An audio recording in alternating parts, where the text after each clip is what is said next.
Hello friends, welcome back to my second channel Manjit Bra Vlogs. So আজি মানে ব্লগটো অলপ এফালে যাম আজি নাৰায়ণপুৰ সাইডে আৰু কিবা কাম আছে মোৰ দাদাজনৰ লগত যাম আৰু ভাবিলো কি নাৰায়ণপুৰ যাম তেতিয়া মাধৱদেৱৰ জন্মস্থান লেটেকুপুখুৰীটো সোমাই আহিম গৈছো আগতে তালে বহুতবাৰ গৈছো ভাবিলো তালে এপাক সোমাই আহিম আৰু এটা ব্লগ এটাকে বনাম বুলি ভাবিলো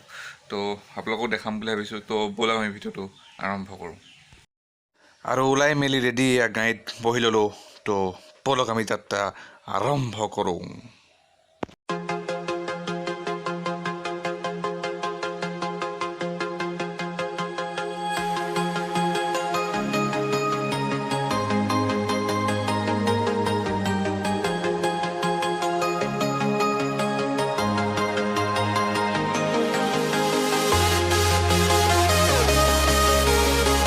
আমাৰ লখিমপুৰৰ গণেশ মন্দিৰ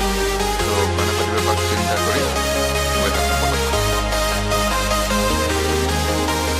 আৰু বতৰ চাওক না কি ক'লা মোলা কৰি আহিছে এইপিনে চাগে বৰষুণেই ঢালিব কোনো চিন্তা নাই আমি গাড়ীত গৈ আছোঁ আৰু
সকলো কাম বন কৰি আজৰি আৰু এই ৰাস্তাটোৱে অলপ আগেদি গ'লেই আমি পাই যাম মাধৱদেৱ থান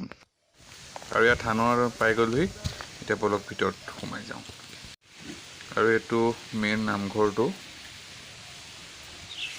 আৰু এইটো যে দেখিছে ঘৰ ইয়াতে ভকতসকল থাকে এইটো পিছ চাইডৰ পুখুৰী মেইন নামঘৰটো পিছ চাইডৰ এইটো পুখুৰী আৰু এইটোৱে ভিতৰৰ পৰিৱেশটো চাওক এইখন মেইন নামঘৰটো আৰু পৰিৱেশটো কিমান ধুনীয়া আপোনালোকে এবাৰ চাওক এতিয়া ভিতৰত নাম প্ৰসংগ কৰি আছে সেইকাৰণে কথাখিনি মই ডাঙৰকৈ ক'ব পৰা নাই এইটোৱে ধুনীয়া এটা পৰিৱেশ এইটো এটা পুখুৰী আৰু পিছ চাইডে এটা পুখুৰী আছে আৰু এই ঘৰটো যে দেখিছে এই ঘৰটো মাধৱদেৱৰ নিজা মানে মূল ভেটিটো বুলি কোৱা হয় এই ঘৰটো এইটো মাধৱদেৱৰ মূল ভেটি বুলি কোৱা হয় যিহেতু মাধৱদেৱৰ ইয়াত আজিৰ পৰা প্ৰায় 500 বছৰৰ আগতে কেঁচাকৈ বেৰা দি থোৱা আছিলে আৰু এতিয়া ধুনীয়াকৈ পকাই চাৰিওফালৰ পৰা বেৰি থোৱা আছে মাধৱদেৱৰ মূল ভেটি এইটো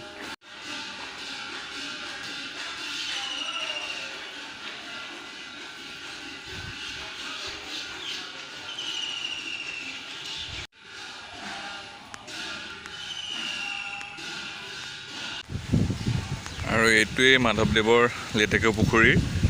পৰিৱেশ এইটো মূল নামঘৰটো আৰু নামঘৰটো পিছ চাইডে আপোনালোকৰ ভকত বৈষ্ণৱসকল থাকে আৰু এইটোৱে মাধৱদেৱৰ জন্মস্থানটো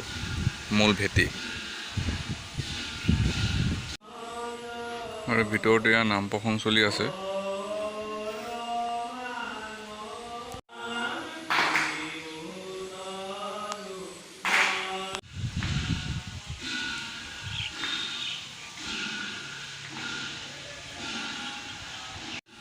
আৰু এইখন নামঘৰৰ মূল গেট